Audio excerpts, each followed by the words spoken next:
I was a little surprised with how many people viewed my video from just 2 days ago about my pack. And so I thought maybe it was a good opportunity to do a second video on it. I'm back from the trip now, and it's one thing to pack a light load. It's another thing for it to work out. And so there's a few things that worked out and a few things that didn't. And I think that that should be part of the discussion as we fight for, you know, low weights and all those kinds of things. So this is mostly going to be about the gear and the trip, but I'll throw a few other comments in there about what I learned. Anyway, when we got to the trailhead, I was surprised at how chilly it was because we were up in the mountains. So I decided to wear this while we were hiking. This is not really something I would take with me often because it's relatively speaking heavy, because it has this pocket and zipper, and then it has these pockets and zippers, and you don't really need that stuff when you're backpacking. You just need warmth. And so for the warmth that this gives, this is relatively heavy, but I was a little bit caught off guard, and so I just decided to do it. Anyway, I brought 2 of these. This worked fine. I didn't need any more than that, and there's really no major comments to make about that.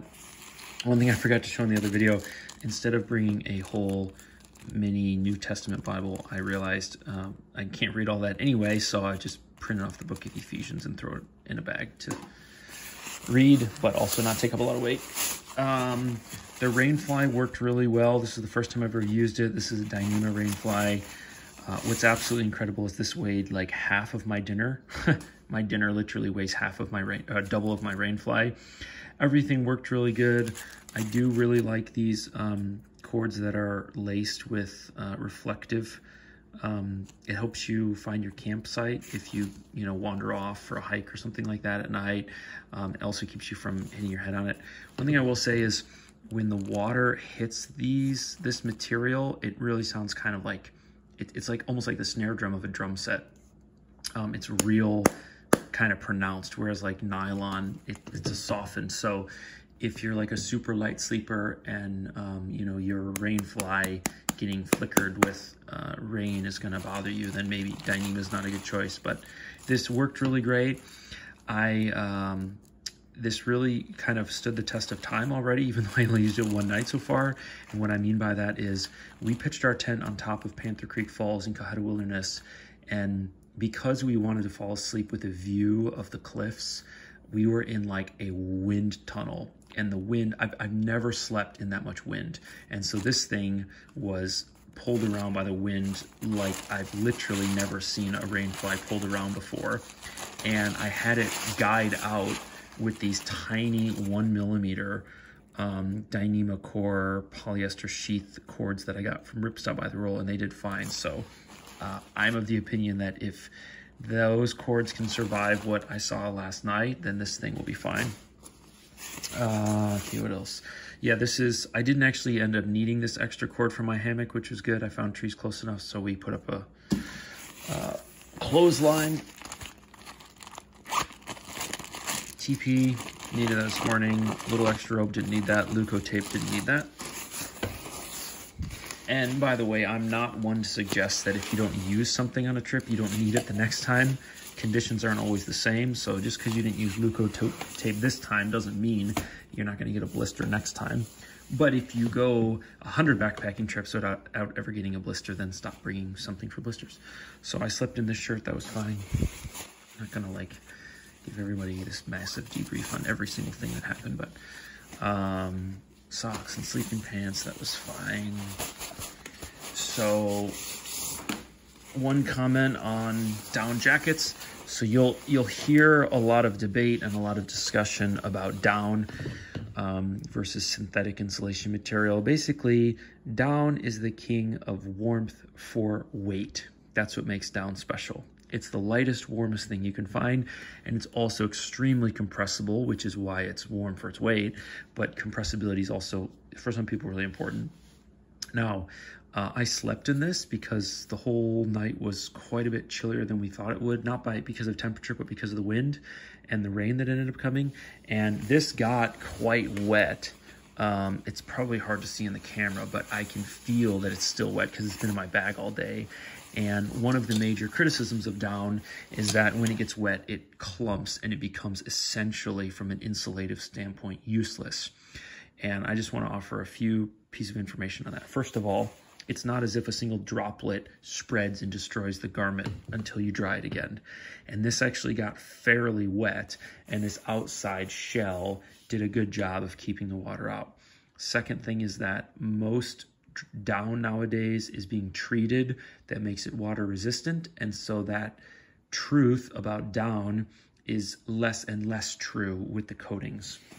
And then the last thing I want to say is that people will say that synthetic insulations keep you warmer when wet than down. And I think that is true. I've not really done a lot of testing, but I think that's true. But I just want to be clear about one thing. When we say that, you know, Jeff Bezos is poorer than Elon Musk, that doesn't mean Jeff Bezos is poor. So just because the synthetic material will be warmer when it's wet does not mean it will be warm. And people tend to exaggerate that and make it sound like if down gets wet, you die. And if your synthetic material gets wet, who cares? You'll be fine. And that's not been my experience, and I don't think that's true. All right, so I ended up skipping one meal. One thing that's really nice, this is the Frito beans meal from Andrew Skirka. I ended up eating the Fritos and the cheese. One thing that's nice about the meals that I brought, if you saw my other video, I can't show you now because they're gone, is that in each meal, there is some dehydrated stuff, which helps you save weight, but then there's some fresh stuff. And not only does that improve the overall taste and nutrition of it, but if you find that you don't really need a full meal and you just need a snack, you can eat the fresh stuff out of there, whether it's the pecans or pine nuts or the shredded cheese or the cheddar cheese or the Fritos or the peanuts. And so it makes it a little bit more versatile because you kind of have like you have a snack and a meal in one, but you can just go for the snack if you didn't need it. Whereas if you go to, you know, REI and you buy a dehydrated backpacking meal and you only want part of it, you know, you can't just reach in there and take part of it. So there's a little versatility there. I had all four of these, which were great. One thing about the stove that I kind of got caught with my pants down, I've used this stove like 5 or 6 times, and I've used other alcohol stoves even more. And I kind of have the fuel budgeted, like I kind of have the fuel dialed in, how much fuel I need for the trip. But I actually underestimated by almost, not quite double, but I underestimated by a significant amount. And I actually had to take some alcohol fuel from my buddy who had over budgeted. And I think that's because I'm drinking bigger cups of coffee and I used colder water out of the stream, and it was colder and windier where we were. And so if it wasn't for him being with me, I would have run out of fuel, which would have been okay because you can start a small stick fire underneath the stove and the titanium is strong enough to withstand that. So it wouldn't have been the end of the world, but it obviously wouldn't have been ideal either. So yeah, one other little thing, I tend to bring a little towel with me for a couple of reasons. But one of the things that's nice is you can stuff it in the pot. It keeps everything from rattling around. But most of the time you don't want to store your pot wet, at least for the reason that it'll get your lighter wet and then it won't spark. And that happened to my buddy who was borrowing my other cook set and wasn't familiar with that. So going with him gave me a few reminders of like sort of newbie mistakes that I used to make and now I don't. And maybe it's a good reminder. So let's see what else I have. Okay, so I ended up using my first aid kit mainly because I needed the lighter, mainly because my other lighter was with my food, which is hung in the tree because of the bear bag. And I took the Tessa tape or gaffer tape or duct tape off of this to help me get the fire started because it was super windy. We almost gave up on the fire. All right, the ropes worked fine. The carabiners worked fine. Not that much to talk about there. Learned some knots. The hammock I slept on for the very first time, and you can't tell this, but it is soaking wet, and that's because we were in such a windy spot last night that when the rain came down, I basically got basically everything that I had with me got wet. And I was never cold like in a danger sense. but I really got quite wet. So these bungees at the end of the hammock, you can see my other video on that. These were really great. They help pull the foot area of the hammock together and kind of give you a foot box so that your stuff doesn't fall out as quickly. That being said, I have to say I've slept probably 50 nights in a hammock, 48 of them in a Hennessy hammock. And I have to say that even though I'm something of an experienced hammock sleeper, I still think that Hennessy does a really good job with their hammocks, even though I'm no longer a noob. He's just got them dialed in so that they're easy to set up without really worrying about the droop over and over and over again. And getting the droop right on this hammock last night was tough because the distance of the trees was really wide, so then you had to get the ropes really high up, and the ground was really slanted. And so like the one was like down by my shoulder, and then the other one was like way over my head. I could barely reach because the ground was slanted. So other than that, the hammock worked fine. The underquilt had a couple problems. They were solvable, but still problems. So this is my homemade underquilt. This was the first time ever sleeping within the outdoors. This is like 1/16 bungee, which was not necessarily like well thought out by me. It's just what I had. And I didn't think that the 3/32 bungee that I had I thought that was overkill. So I went with the underkill instead of the overkill. And one thing that happened is with the wind was so strong last night that it actually blew, like a gust of wind came, and the underquilt went from being on my left and right side underneath me to being completely on my right side. Like it basically just scooted the whole thing over. And that was because these cord locks basically aren't strong enough to hold this bungee. And this bungee is so thin, it kind of slips. So I probably need to upgrade this bungee to something thicker. It worked, and in less windy environments, it would continue to work. But it's really frustrating in the middle of the night when your underquilt shifts and you get a cold spot and you got to reach around and open it up. So this underquilt got soaked. I mean, the outside of it was completely, utterly soaked. And you can't see that anymore, even though I just pulled it out of the bag. And that's because it has moved from the outside material, which is a ripstop nylon, into the inside. And so you can't see this, but I can feel, there's some water, I can feel that I've lost a lot of loft. Now, that being said, I still have a lot of loft, but yeah, that basically got completely and utterly soaked. And on the outside, I mean, not the part by my back, but the part, on the sides that the wind was blowing. And even being soaked, it still continues to perform for a while. And that's because the down has been treated to be water resistant, and because, a single droplet of water doesn't just destroy the performance of down. So this was my top quilt. Also got wet when the rain really picked up and the wind was coming in. Although I was never cold. Like I was never dangerously cold at all. I mean, I had a couple little places like my feet ended up getting cold. But again, these shells do a pretty good job keeping the water out. The down has been treated, but it does, I can tell in my hands that I have lost some of the loft of the down. So, yeah, basically, honestly, I was quite caught off guard, not with the weather, but just with the wind. Well, wind is weather, but the wind was just really surprising. And so, yeah, so I didn't burn my trash. This is just the sauce containers. That's what you end up bringing home.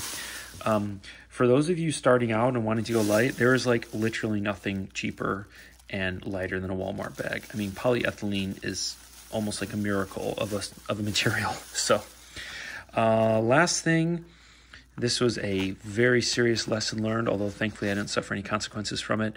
So this is my bear bag kit, and I've recently changed out the ropes on this, or the strings on this, to something lighter weight. But what I also did is I changed out the metal ring that I use for a plastic one to save weight. And I kind of thought this would happen, but I had not given it serious thought. Basically, as I pulled up the bear bag last night, the food bag last night, the polyester rope basically cut right into this O-ring.